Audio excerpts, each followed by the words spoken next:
আসসালামু আলাইকুম দর্শক, পাঁচ টিভি সংবাদে আপনাদের সবাইকে আমন্ত্রণ জানাচ্ছি আমি নাদিয়া আলম। শুরুতেই জানিয়ে দেব সংবাদ শিরোনাম। কলকাতার নিউটাউন এলাকা থেকে নিখোঁজ বাংলাদেশের সংসদ সদস্য আনোয়ারুল আজিম আনারের মরদেহ উদ্ধার, দুজন আটক। দক্ষিণ পশ্চিম বঙ্গোপসাগরে সৃষ্ট হচ্ছে লঘুচাপ, যা ঘনীভূত হয়ে রূপ নিতে পারে ঘূর্ণিঝড় রেমালে। বাংলাদেশের উপকূলে আঘাত হানতে পারে ২৬ মে। বৌদ্ধ ধর্মাবলম্বীদের প্রধান ধর্মীয় উৎসব শুভ বুদ্ধ পূর্ণিমা আজ। বৌদ্ধ বিহারগুলোতে বুদ্ধ পূজা, প্রদীপ প্রজ্বলন এবং শান্তি শোভাযাত্রা সহ নানা আয়োজন। দৌলতদিয়া ঘাটে ফেরিঘাটে পণ্যবাহী যানবাহন পারাপারে অতিরিক্ত টাকা নেওয়ার অভিযোগ, তদন্ত করে প্রয়োজনীয় ব্যবস্থা নেওয়া হবে বলছে বিআইডব্লিউটিসি। হেলিকপ্টার দুর্ঘটনায় সদ্যপ্রয়াত ইরানের প্রেসিডেন্ট ইব্রাহিম রাইসির শেষকৃত্য অনুষ্ঠিত হবে আজ। দাফনকাল দেশটিতে চলছে ৫ দিনের রাষ্ট্রীয় শোক।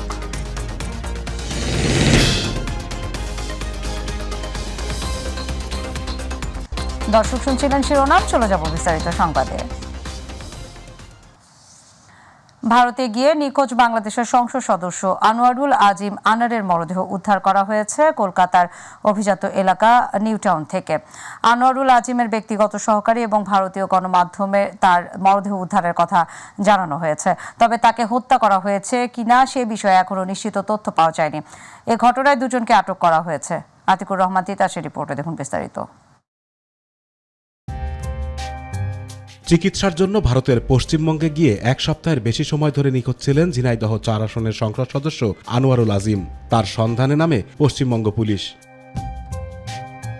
এবার এমপি আনোয়ারুল আজিমের মরদেহের সন্ধান পাওয়া গেল।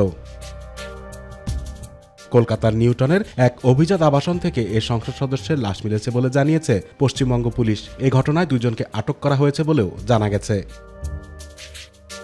কলকাতা চিকিৎসা করাতে গিয়ে এমপি আনোয়ার কোনো হোটেলে ওঠেননি। তিনি বারানগর থানা এলাকার মণ্ডলপাড়া লেনের গোপাল বিশ্বাসের বাড়িতে ওঠেন। গেদে সীমান্ত হয়ে গত ১২ মে সন্ধ্যা ৭টা নাগাদ ওই বাড়িতে পৌঁছান তিনি। পরের দিন চিকিৎসকের কাছে যাবেন বলে বেরিয়ে যান ওই বাড়ি থেকে। শেষবার বারানগর বিধান পার্ক এলাকায় কলকাতা পাবলিক স্কুলের সামনে থেকে তাকে গাড়িতে উঠতে দেখা গেছে। আজিমের পরিবারের সদস্যরা জানান, চলতি মাসের ১২ তারিখ চিকিৎসার জন্য পশ্চিমবঙ্গে যান আনার। ১৬ মে দিল্লি যাওয়ার কথা জানানোর পর থেকে নিখোঁজ ছিলেন তিনি। বিষয়টি নিয়ে ১৯ মে ডিবি কার্যালয়েও যান আনোয়ারুল আজিমের মেয়ে মুমতারিন ফেরদৌস ডরিন। সেদিন তিনি বলেছিলেন ৩ দিন ধরে তার বাবাকে ফোনে সংযোগ করা যাচ্ছে না। আনোয়ারুল আজিম আনার ঝিনাইদহ ৪ আসনে আওয়ামী লীগের সংসদ সদস্য। ২০১৪, ২০১৮ ও ২০২৪ সালে টানা ৩ বার সংসদ সদস্য নির্বাচিত হন তিনি। আতিকুর রহমান তিতাস, মাই টিভি।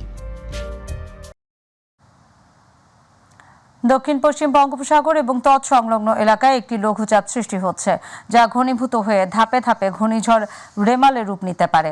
আবহাওয়াবিদরা বলছেন আর ২-১ দিনের মধ্যেই ঘনীভূত হতে পারে এটি, যা ২৬ মে সরাসরি বাংলাদেশের উপকূলে আঘাত হানতে পারে বলে আশঙ্কা করা হচ্ছে। বুধবারের মধ্যে বঙ্গোপসাগরের দক্ষিণ পশ্চিম ও আশেপাশের এলাকায় একটি লঘুচাপ তৈরি হতে পারে। ধারণা করা হচ্ছে ঘূর্ণিঝড় রেমাল আগামী ২৬ মে সকাল ৬টার পর থেকে রাত ১২টার মধ্যে বরিশাল বিভাগের বরগুনা জেলা থেকে শুরু করে চট্টগ্রাম বিভাগের কক্সবাজার জেলার মধ্যবর্তী উপকূলীয় এলাকার উপর দিয়ে স্থলভাগে আঘাত করতে পারে। উপকূলীয় এলাকার বাসিন্দাদের এখন থেকে সতর্ক থাকার কথা জানিয়েছে আবহাওয়া অফিস। বৌদ্ধ ধর্মাবলম্বীদের প্রধান ধর্মীয় উৎসব শুভ বুদ্ধ পূর্ণিমা আজ।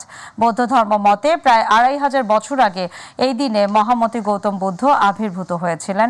তার শুভ জন্ম, বোধিজ্ঞান এবং মহাপরিনির্বাণ লাভ, এই ৩ স্মৃতিবিজড়িত বৈশাখী পূর্ণিমা বিশ্বের বৌদ্ধ সম্প্রদায়ের কাছে বুদ্ধ পূর্ণিমা নামে পরিচিত। যথাযথ ধর্মীয় ভাবগাম্ভীর্য পরিবেশে বুদ্ধ পূর্ণিমা পালন করছে বাংলাদেশের বৌদ্ধ সম্প্রদায়। রাজধানী সহ দেশ জুড়ে বৌদ্ধ বিহারগুলোতে বুদ্ধ পূজা, প্রদীপ প্রজ্বলন, শান্তি শোভাযাত্রা, ধর্মীয় আলোচনা সভা, সমবেত প্রার্থনা ও আলোচনা সভা অনুষ্ঠিত হচ্ছে। বুদ্ধ পূর্ণিমা উপলক্ষে রাষ্ট্রপতি মোহাম্মদ শাহাবুদ্দিন এবং প্রধানমন্ত্রী শেখ হাসিনা পৃথক বাণী দিয়েছেন।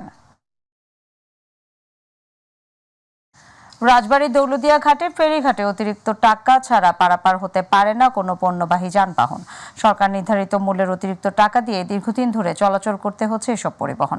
ফলে অতিরিক্ত অর্থ খরচ হচ্ছে ট্রাক শ্রমিক, মালিক এবং পণ্য বহনকারী ব্যক্তিদের। বিআইডব্লিউটিসি বলছে, অভিযোগ পেলে প্রয়োজনীয় ব্যবস্থা নেওয়া হবে।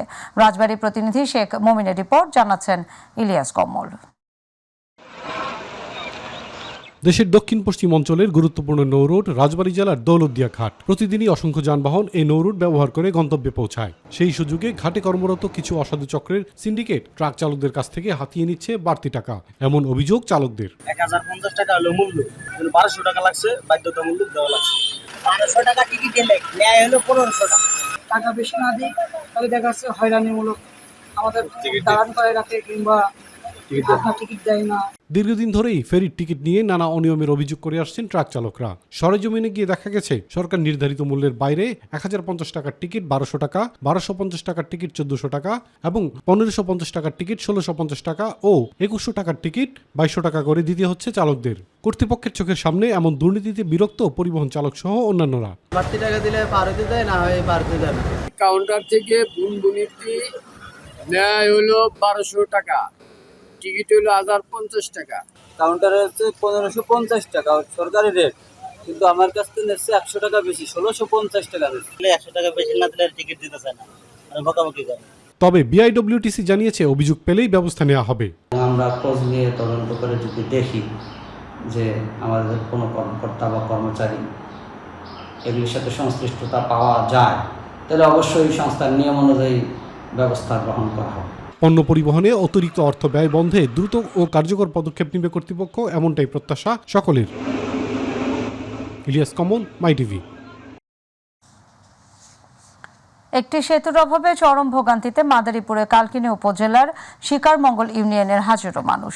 সেতু না থাকায় নিজেদের তৈরি বাঁশের সাঁকো দিয়ে ঝুঁকি নিয়ে বছরের পর বছর চলাচল করছে এলাকার মানুষ। প্রশাসন বলছে ভোগান্তি নিরসনে শীঘ্রই প্রয়োজনীয় পদক্ষেপ নেওয়া হবে। কালকিনি এবং ডাসার প্রতিনিধি মোহাম্মদ জিয়াউদ্দিন লিয়াকতের রিপোর্ট, জানাচ্ছেন SM হামিম। মাদারীপুরের কালকিনিতে শিকারমঙ্গল ইউনিয়নের 2014 সালে পুরনো লোহার সেতু পুনঃস্থাপন করে ইউনিয়ন পরিষদ, কিন্তু দীর্ঘদিন পেরিয়ে গেলেও সেতুটি সংস্কার উদ্যোগ না নেওয়ায় ঝুঁকিপূর্ণ আয়রন সেতুটি খালের মধ্যে ধসে পড়ে। বর্তমানে আতঙ্ক নিয়েই সেতু ব্যবহার করছে মানুষ। যে কোনো মুহূর্তে বড় ধরনের দুর্ঘটনা আশঙ্কা করছেন এলাকাবাসী। আগে আমরা ধান মলতাম, ভ্যান দিয়ে আনতাম, এখন আমরা ব্রিজ ভাঙার পরে আমরা এখন আর আনতে পারি না, আমাকে মাথা দিয়ে আনতে কষ্ট হয়। বাচ্চারা স্কুলে যায়, মাদ্রাসা যায়, সকাল হলে পার করে দেওয়া লাগে, হাত ধরে দুপুর হলে আবার পার করে নেওয়ার লাগে। আমাকে একটা রুগী অসুস্থ হয়ে গেলে 2 থেকে 2.5 কিলোমিটার ঘুরিয়া গাড়িতে রুগী উঠাইতে হয়। দীর্ঘদিন ধরে সেতুটি নতুন নির্মাণের দাবি জানিয়ে আসলেও কোনো কাজ না হওয়ায় ক্ষুব্ধ স্থানীয়রা। আমি শাখা পাড়া ধরছি, এর মধ্যে অনেক ভাঙ্গা হাঁকা দেখে আমি পড়ে যাওয়া দোষী আসে আমি ঝুলে রয়েছি। আমরা প্রতিদিন স্কুলে যাই, ভাঙ্গা সাঁকু দিয়ে আমাকে যাইতে ডর করে। আমরা সরকারের দ্বারা একটা ব্রিজ চাই। তবে জনদুর্ভোগ নিরসনে দুর্যোগ ব্যবস্থাপনা অধিদপ্তরের মাধ্যমে শীঘ্রই সেতু নির্মাণের প্রয়োজনীয় পদক্ষেপ নেওয়া হবে বলে জানিয়েছে উপজেলা প্রশাসন। ভাঙা ব্রিজ যে জনদুর্ভোগ সৃষ্টি হয়েছে আমরা অবগত হয়েছি। আমরা অতি শীঘ্রই দুর্যোগ ব্যবস্থাপনা অধিদপ্তর থেকে ব্রিজ নির্মাণের জন্য প্রস্তাব পাঠাবো এবং পরবর্তী পদক্ষেপ নিব।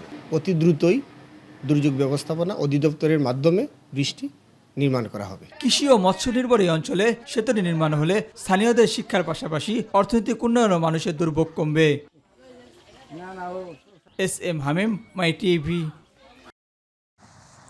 হেলিকপ্টার দুর্ঘটনায় সদ্য প্রয়াত ইরানের প্রেসিডেন্ট ইব্রাহিম রাইসির শেষকৃত্য অনুষ্ঠিত হবে আজ। গতকাল তাবরিজ থেকে রাইসির মৃতদেহ নেওয়া হয় শিয়া মুসলমানদের পবিত্র নগরী কোমে। সেখানে বিকেল 4:30টার দিকে আরেকটি শোক মিছিলের আয়োজন করা হয়। কোম থেকে রাইসি এবং অন্যান্যদের মৃতদেহ নেওয়া হবে রাজধানী তেহরানে। সেখানে বুধবার একটি অন্ত্যেষ্টিক্রিয়া অনুষ্ঠান হবে। তেহরানে রাইসি এবং অন্যান্যদের জানাজা পড়াবেন ইরানের সর্বোচ্চ ধর্মীয় নেতা আয়াতুল্লাহ আলী খামেনি। আজ ইরানে সরকারি ছুটি ঘোষণা করা হয়েছে। বৃহস্পতিবার সকালে রাইসির মৃতদেহ দক্ষিণ গোরাসান প্রদেশের রাজধানী বীরজান্দে নেওয়া হবে। রাইসিকে তার নিজের শহর মাশহাদে বৃহস্পতিবার সন্ধ্যায় দাফন করা হবে। নীলফামারী সৈয়দপুরে শহরে গুরুত্বপূর্ণ শেরেবাংলা সড়ক। এই সড়কের তামান্না সিনেমা হল থেকে ওয়াবদা মোড় মহাসড়ক সংযোগ সড়কের 3.5 কিলোমিটার রাস্তা চলাচলের অযোগ্য হয়ে পড়েছে। সড়কটি খানাখন্দ আর কাদা পানিতে প্রায় কয়েক বছর ধরে চরম ভোগান্তির শিকার হচ্ছেন পথচারী এবং যানবাহন চালকরা। প্রতিনিধি আজিজুল ইসলাম বুলুর রিপোর্ট, জানাচ্ছেন শামস রাবিজ উচ্ছ্বাস। উত্তরাঞ্চলের অন্যতম শহরের মতোই গুরুত্বপূর্ণ একটি শহর নীলফামারীর সৈয়দপুর। এই শহরে রয়েছে সড়ক, আকাশ ও রেলপথের সুবিধা।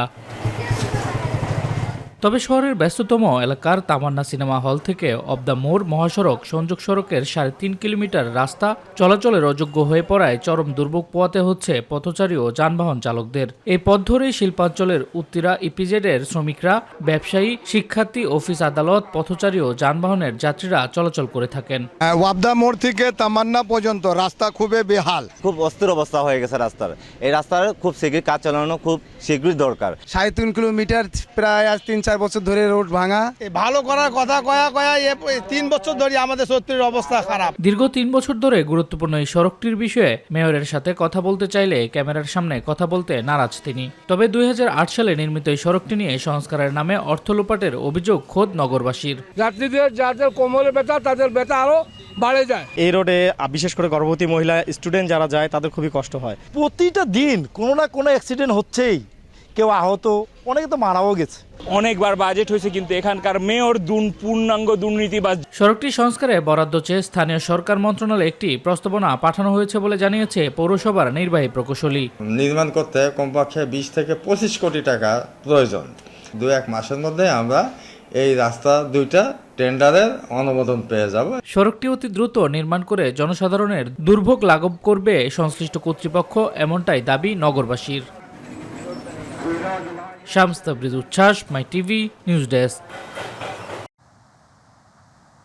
বান্দরবানের লামা উপজেলার ফাইতং বদটিলা নামক স্থানে পিকআপ উল্টে 2 শ্রমিক নিহত হয়েছেন। এ ঘটনায় আহত হয়েছেন কমপক্ষে 7 জন। সকালে ফাইতং ইউনিয়নের বদটিলা এলাকায় এই ঘটনা ঘটে। নিহত ও আহত শ্রমিকেরা কক্সবাজারের চকরিয়ার হারবাং লালব্রিজ এলাকার বাসিন্দা। পুলিশ এবং স্থানীয়রা জানায়, লামার গজালিয়া ইউনিয়নের গাইন্দাপাড়া এলাকায় একটি নির্মাণাধীন ভবনের ঢালাই কাজে 15 জন শ্রমিক নিয়ে পিকআপটি যাচ্ছিল। এ সময় বদটিলা এলাকার একটি বড় পাহাড়ে ওঠার পথে পিকআপটি নিয়ন্ত্রণ হারিয়ে উল্টে গিয়ে হতাহতের এই ঘটনা ঘটে। দর্শক, মাই টিভি সংবাদের একেবারে শেষ প্রান্তে আমরা, তবে যাবার আগে শিরোনাম জানিয়ে দেব আরও একবার। কলকাতার নিউ টাউন এলাকা থেকে নিখোঁজ বাংলাদেশের সংসদ সদস্য আনোয়ারুল আজিম আনারের মরদেহ উদ্ধার, 2 জন আটক। দক্ষিণ পশ্চিম বঙ্গোপসাগরে সৃষ্টি হচ্ছে লঘুচাপ, যা ঘনীভূত হয়ে রূপ নিতে পারে ঘূর্ণিঝড় রেমালে। বাংলাদেশের উপকূলে আঘাত হানতে পারে 26 মে। বৌদ্ধ ধর্মাবলম্বীদের প্রধান ধর্মীয় উৎসব শুভ বুদ্ধ পূর্ণিমা আজ। বৌদ্ধ বিহারগুলোতে বুদ্ধ পূজা, প্রদীপ প্রজ্বলন এবং শান্তি শোভাযাত্রা সহ নানা আয়োজন। দৌলদিয়া ঘাটে ফেরিঘাটে পণ্যবাহী যানবাহন পারাপারে অতিরিক্ত টাকা নেওয়ার অভিযোগ, তদন্ত করে প্রয়োজনীয় ব্যবস্থা নেওয়া হবে বলছে বিআইডব্লিউটিসিএ। হেলিকপ্টার দুর্ঘটনায় সদ্য প্রয়াত ইরানের প্রেসিডেন্ট ইব্রাহিম রাইসির শেষকৃত্য অনুষ্ঠিত হবে আজ। দাফনকাল দেশটিতে চলছে 5 দিনের রাষ্ট্রীয় শোক।